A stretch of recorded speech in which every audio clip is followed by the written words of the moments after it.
personal and corporate.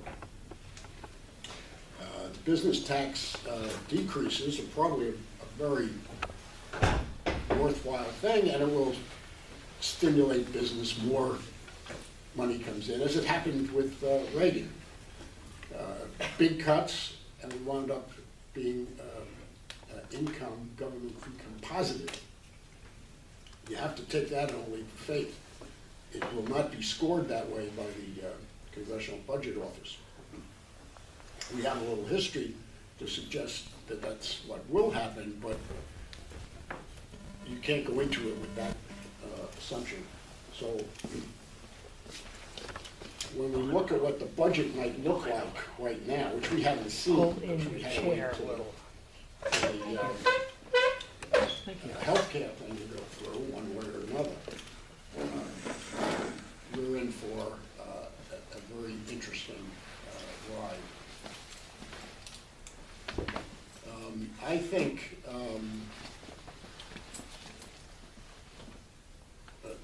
Donald Trump has done a pretty good job in everything he's done initially.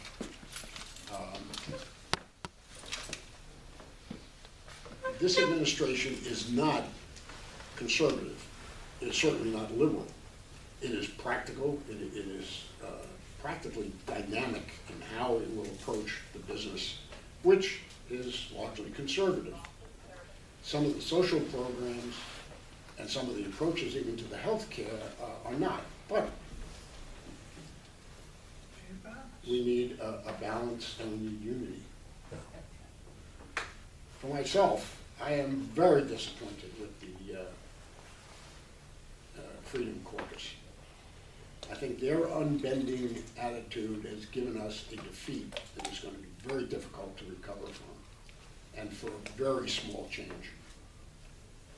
But we got to see where all the players are, and where we take it next.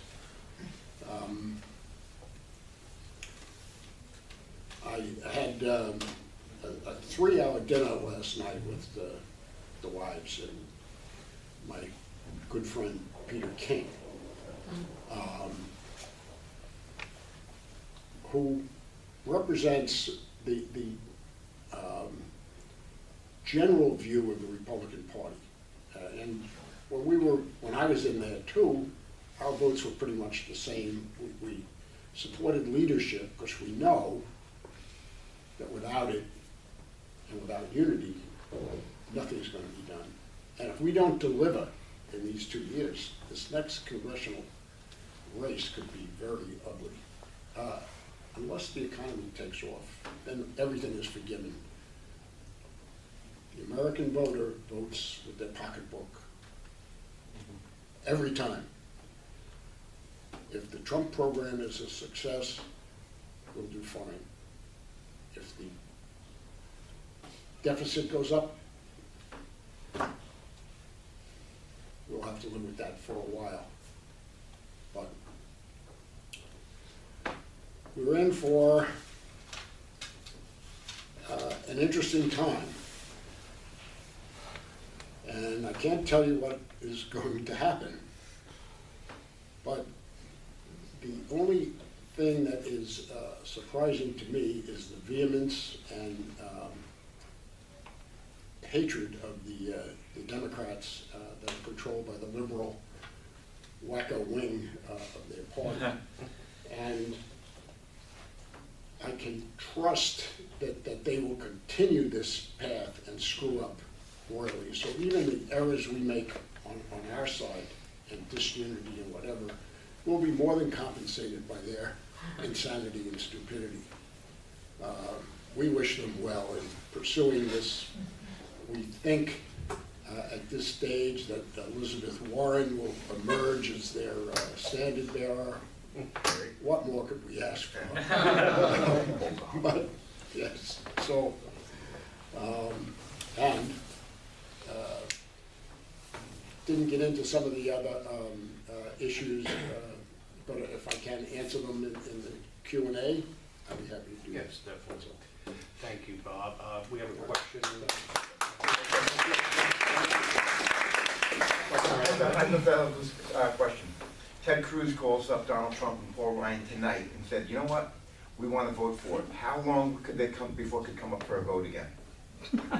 Well, Ryan could sets the agenda. Right. So that would be a week, but A week? by the way, after the House was through, I know. we then had the Senate to get through, so, and that was not a given. I think we have 4 senators who publicly said they would not support this, That's not the. which means we need 2 Democrats. Got that guy from, mentioned from West Virginia. There's a few others that, Montana guy. yeah, but I That's don't good. know. That's good. But we don't have to worry about that for the time. Yes. You just talk about the budget, and you said that the largest chunk is the social services. I'm right now very much concerned about how much money do we spend on illegal immigrants. It's very personal because I lived 20 years in Montgomery County. My kids went to Montgomery County schools. And my town that I lived was next to Rockville. I know people who live in Rockville. I know the demographic. And I just can't think of the family of this 14 years old girl who was raped by these 2 illegal immigrants. My question is, they got here. Who supported them? How did they get? They did not have money to come here. They did not have money to live in Montgomery County is a very wealthy county. To rent a place there, it's very expensive.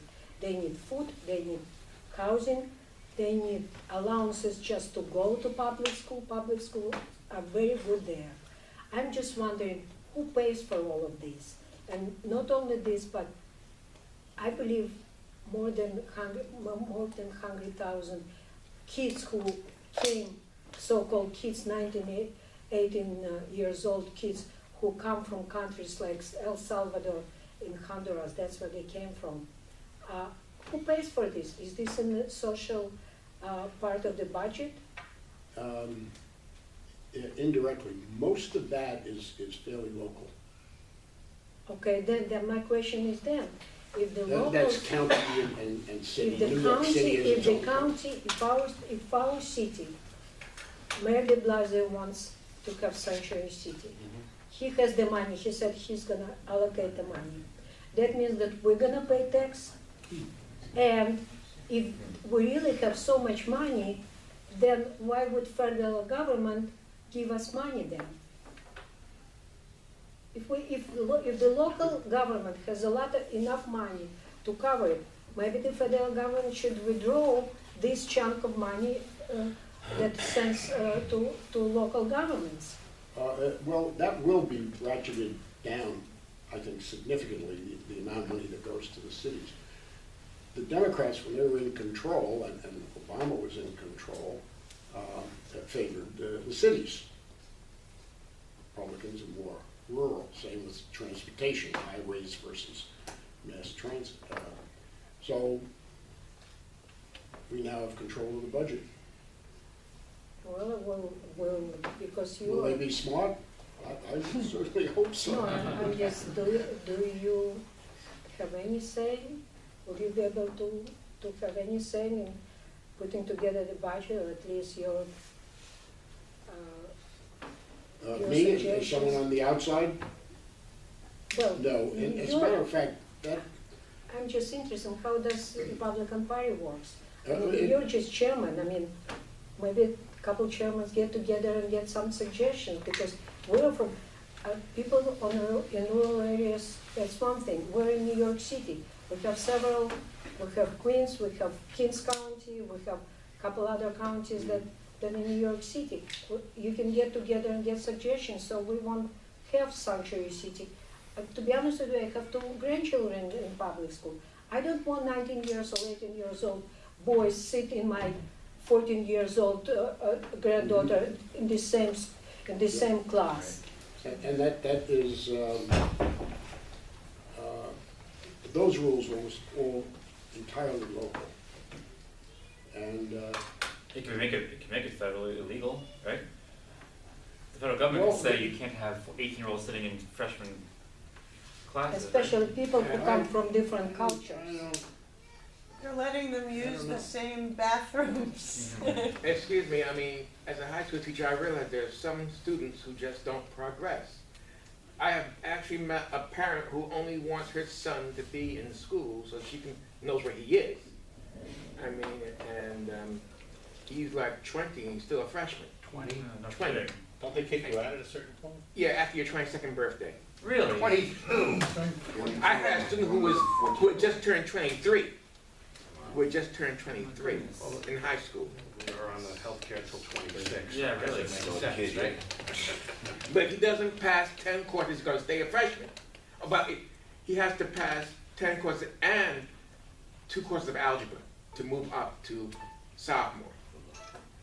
And That's ridiculous. You have a 22-year-old or whatever, 23, with a freshman. How old are they, a freshman?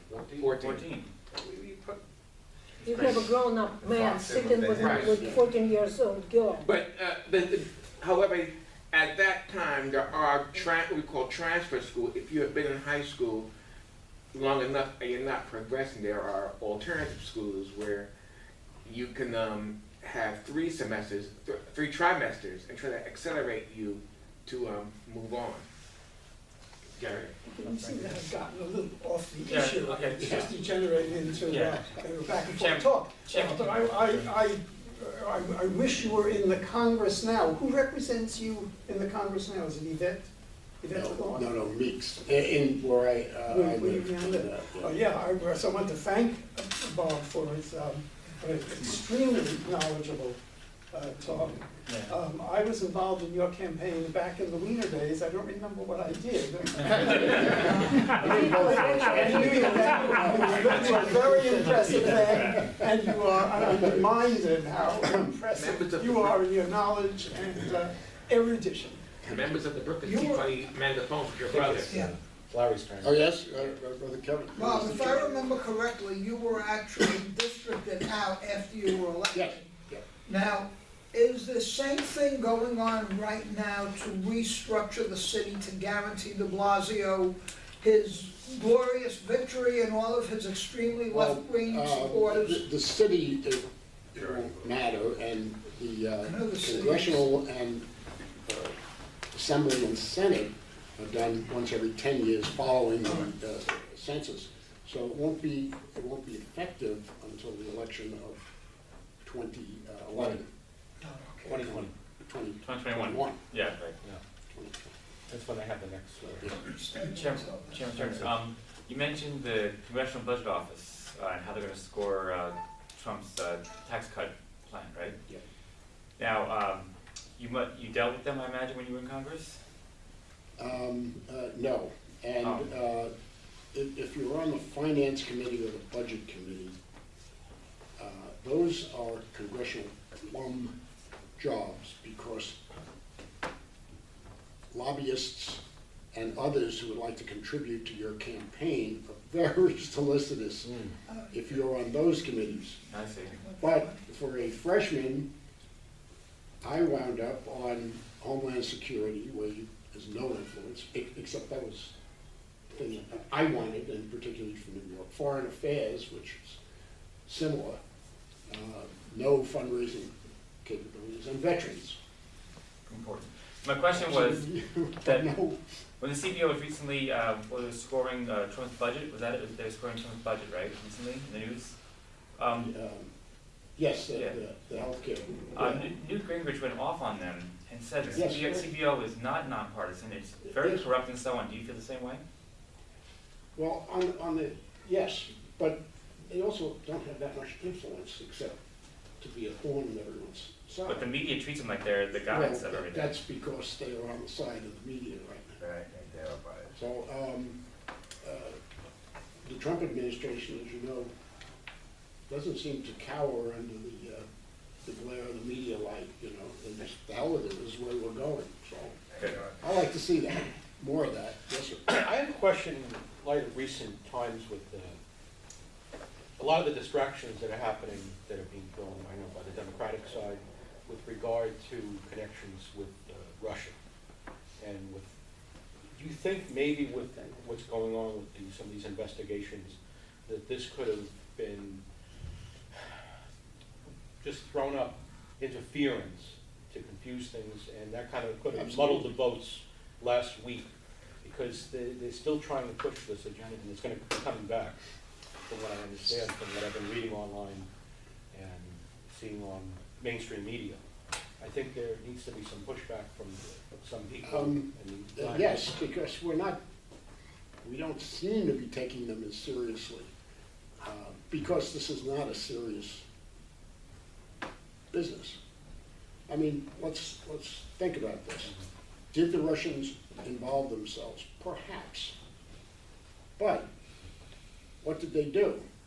They were able to tap in, or someone was able to tap in, to an illegal server of the Democratic candidate and some of her operatives. And that was leaked out through WikiLeaks to the press. So, and there was nothing in it that is not true. These are our memos, Hillary's memos, Podesta's memos, etc. So, did the Russians deliberately do that? If so, what was their motivation? Was it because they would like to deal with Trump more than Hillary? I doubt it. I seriously doubt it.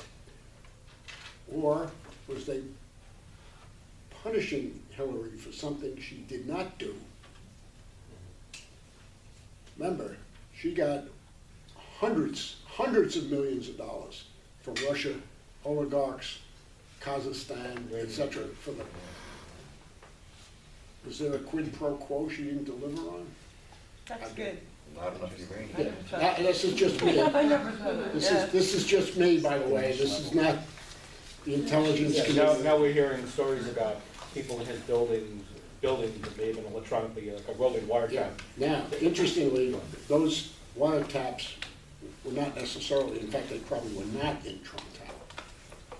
There were wiretaps going on somewhere else between either Russian operatives or intelligence officers or someone that they had reason to surveil.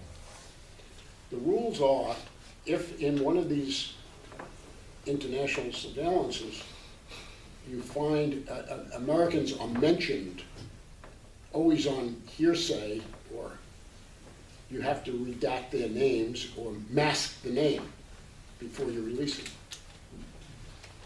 The Obama administration did not do that. In fact, they broadened the reach. There are hundreds of people involved getting these emails. There's apparently nothing there that's a smoking gun, except people might mention Trump or the Trump administration. So they say the Russians are talking with Trump. It's not true. Misconstrued. What will happen to Nunes? He's going to get a good pat on the back by the rest of the Republicans. And what was his offense? Nunes got this information about the unmasking and what was involved and what the intelligence reports were supposed to do and didn't. And we don't even know where these intercepts came from. Probably not the Trump Tower. So he told the president before he told the ranking Democrat. For shame. And the ranking Democrat is furious because he didn't get a chance to leak it to the press with his story. The level of bull on this is just sickening. And the press just keeps rolling along. So, Bart, at least we know. Okay. Bob, how much do we give other countries in foreign aid, and how much does this government take in currently? Too much. Like, what's our income that the country gets from our taxpayers? And also, how much do we give to foreign aid per year, around the middle? Right. Our income right now is a little under $3 trillion. foreign aid is not that significant. It's